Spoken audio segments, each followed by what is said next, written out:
Ms. Lesko from the great state of Arizona for her 5 minutes of questioning. Thank you. Thank you, Mr. Chair, and thank you all for being here to testify today. Ms. Gazarian, you had talked about how, you had your goods manufactured in China, but because of the tariffs, I think I heard you say you've moved to manufacturers in Taiwan and Vietnam. Is that accurate? That is correct. Okay. I'm trying to get a handle on if those companies are controlled by the Chinese government. I mean, is it a way for China to get around the tariffs? Or the companies to get around the tariffs? So both of the manufacturing partners that we have shifted to other countries with are still rooted in the leadership of the original manufacturing partners I worked with in China.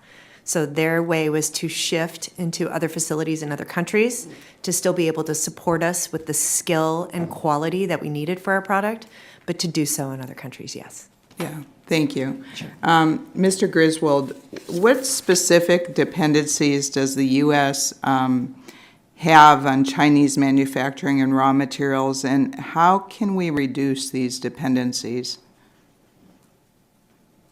It's a very big and important question, and I would love to meet with your office to talk about it at the length it deserves. You mentioned critical materials. I think the critical mineral supply chain, I know, is very much of concern to Congress and to all of you, and you're paying attention to it already, but I think it does merit mention. Even though we have started to extract and mine some critical minerals here again in the United States, still not as much as we could. And even those that we do extract often have to be processed in China anyway. We're sending it there and having it come back. That represents a massive vulnerability.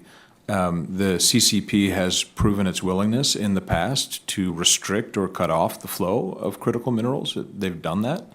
And are clearly willing to do it again, and that would represent a major national security and economic crisis, because as you know, these minerals are used in both military and civilian applications.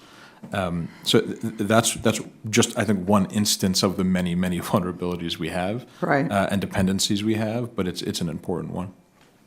Yeah, and it's just such a problem. We had the Secretary of Energy in front of our committee, our energy, I think our full committee maybe, and she said that she supports domestic mining, but in Arizona, which I represent parts of Arizona, Phoenix, they pulled back the permitting for a big copper mine, and so all of these things that we need, I think, 4 times as much copper in electric vehicles.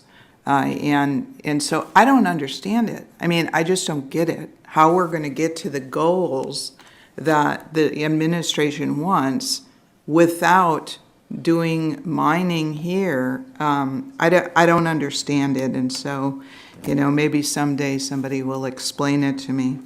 Mr. Slaughter, what measures are being taken to protect American intellectual property from theft and reverse engineering when working with Chinese partners and suppliers?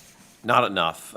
In general, we've seen, in particular, China taking a lead on a lot of nascent technologies. I was reminded today by someone that the Belt and Road Initiative, when they place roads from Kathmandu to Khartoum, also they bring with it digital yuan and blockchain information. This is a major concern, that if the Chinese or other hostile actors have the foundation of the next generation of the internet, our information security as a whole in the U.S. will be hurt. Yeah, it's we have a heavy lift here in the United States, and I think we share our goal, Republicans and Democrats, of bringing back manufacturing here, but it's going to be tough because we're so darn reliant on China. And they can hurt us without even firing a shot. And scary stuff. Thank you, and thanks for being here, and I yield back.